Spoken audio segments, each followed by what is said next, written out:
Assalamualaikum warahmatullahi wabarakatuh. Alhamdulillah, assalatu wassalamu ala rasulillah, amma ba'du. Bagaimana kabar kalian adik-adik? Masih semangat belajar? Alhamdulillah, semangat terus ya. Nah, masih ingat pembelajaran kita minggu kemarin? Pada minggu yang telah lalu, kita membahas mengenai membudayakan pola hidup sederhana dan menyantuni kaum duafa, di mana kita sudah menelaah beberapa surah, yaitu Quran Surah Al-Furqan ayat 67 dan Quran Surah Al-Isra ayat 26 sampai dengan 30. Di mana dari pembelajaran itu kita mendapatkan beberapa hikmah. Yang pertama, kita dianjurkan untuk berderma kepada kaum miskin, kaum kerabat, dan kaum duafa. Dan kita dilarang untuk bersikap boros dan pelit dalam membelanjakan harta.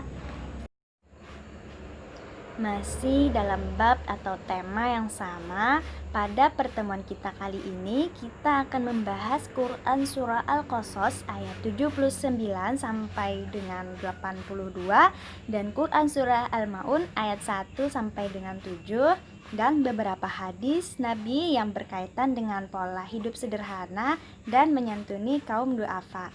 Baik, untuk mempersingkat waktu, langsung saja kita mulai pembelajaran kita pada hari ini dengan mengucapkan basmalah. Bismillahirrahmanirrahim. Silahkan kalian simak video ini baik-baik sambil kalian buka buku Al-Quran hadis kalian, dan jangan lupa untuk mencatat bagian-bagian yang menurut kalian itu penting.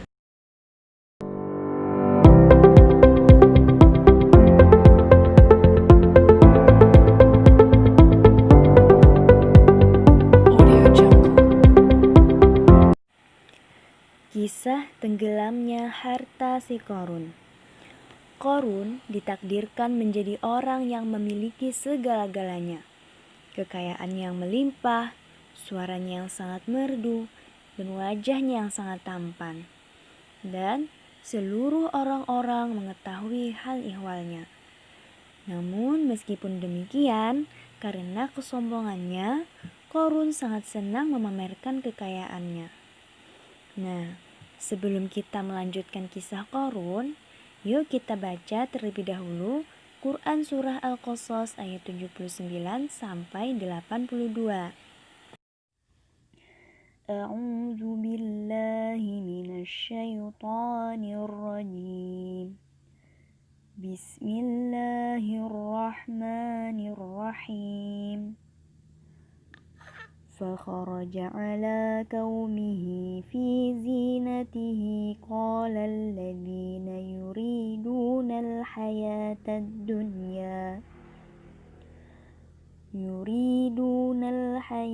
الدنيا يا ليت لنا مثل ما أوتي قارون إنه لذو حظ عظيم.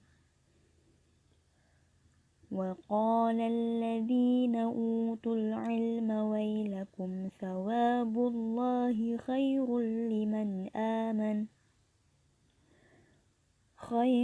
لمن آمن وعمل صالحا ولا يلقاها إلا الصابرون. فخسفنا به وبداره الأرض فما كان له من فئة ينصرونه من دون الله وما كان من المنتصرين. وأصبح الذين تمنوا مكانه بالأمس يقولون ويك أن الله يبسط الرزق لمن يشاء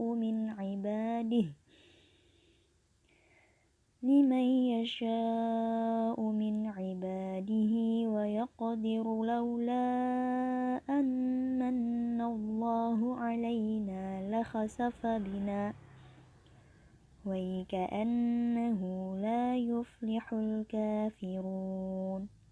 صدق الله العظيم.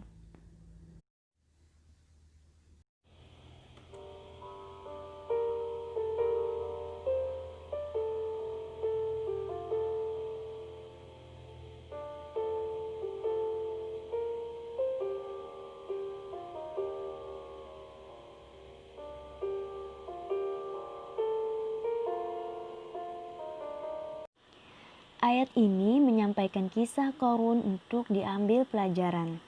Qarun dengan segala kemegahannya memukau sebagian manusia. Saat melihat kebesaran Qarun, sebagian manusia berangan-angan memiliki keberuntungan laksana Qarun. Mereka lah yang terpedaya dengan kemewahan dunia. Tetapi ada sebagian manusia yang kuat imannya.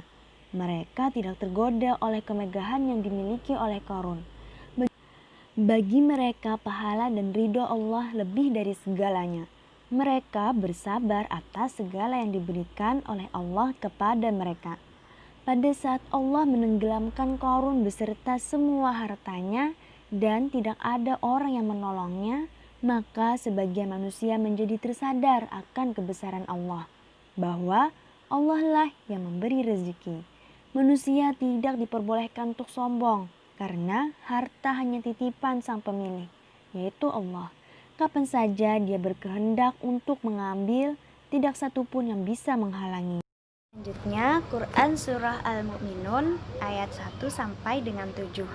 Yang dimana dalam Quran Surah ini memberikan pesan kepada seluruh umat Islam agar gemar untuk memberi santunan dan memberi bantuan kepada yang membutuhkan. Bismillahirrahmanirrahim. Ara'aita alladhi yukadzibu bid-din, fadzalika alladhi yad'ul yatim wala yahuddu ala ta'amil miskin, fawailul lil musallin alladzina hum an salatihim sahun alladzina hum yura'una wa yamna'una al-ma'un. Shadaqallahul azim. Tahukah engkau orang yang mendustakan hari pembalasan? Itulah orang yang menghardik anak yatim dan tidak menganjurkan memberi makan orang miskin. Maka kecelakaanlah bagi orang-orang yang sholat, yaitu orang-orang yang lalai dari sholatnya, orang-orang yang berbuat ria dan enggan menolong dengan barang yang berguna. Kata Al-Ma'un secara bahasa artinya pertolongan atau bantuan. Dalam surah ini menunjukkan perintah untuk saling memberi.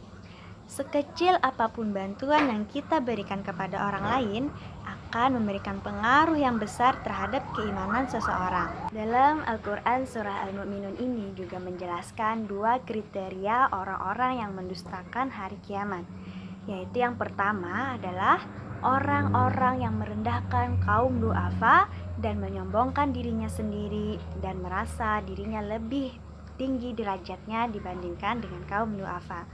Lalu yang kedua yaitu orang-orang yang pelit dan susah untuk membelanjakan hartanya dalam memberikan bantuan kepada orang lain.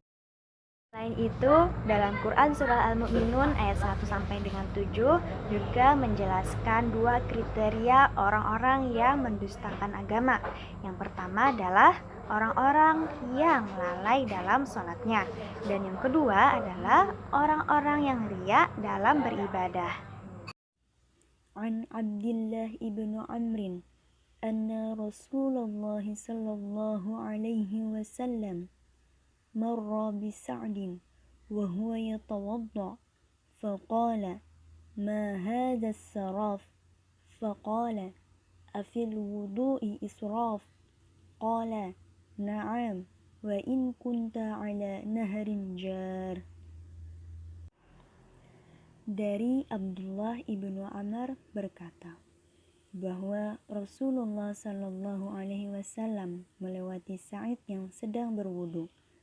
Rasul bersabda, "Kenapa berlebih-lebihan seperti ini?" Lalu Sa'id berkata, "Apakah dalam berwudu ada yang dianggap berlebih-lebihan?"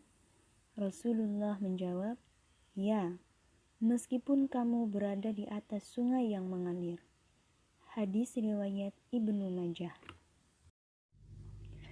An Hakim ibnu Hizam radhiyallahu anhu anin Nabi sallallahu alaihi wasallam qala al-yadul ulya khairum minal yadis sufla wabda biman ta'ul wa khairu sadaqati an zuhri ghinan wa man yasta'fif yu'iffahu Allah wa man yastaghni yughnihillah.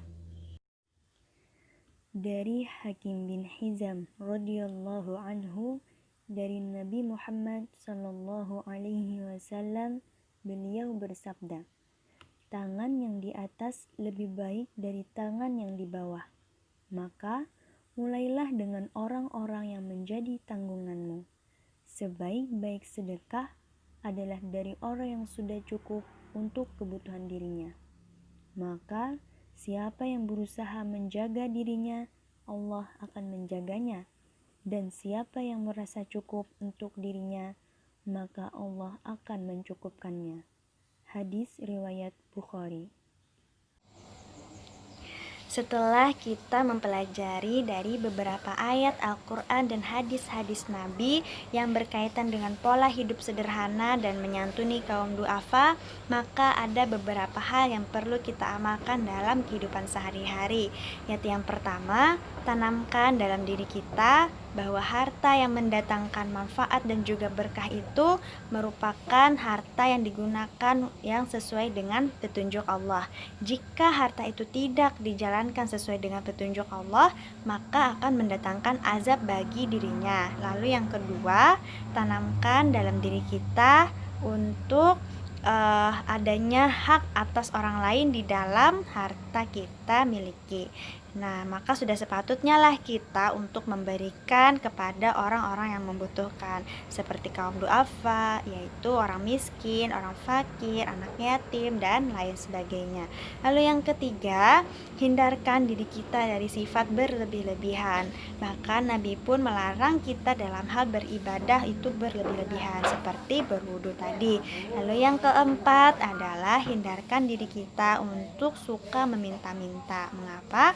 Karena tangan yang di atas lebih baik daripada tangan yang di bawah. Tangan yang memberi lebih baik dari tangan yang meminta. Alhamdulillah. Nah, sekian pembelajaran kita pada hari ini.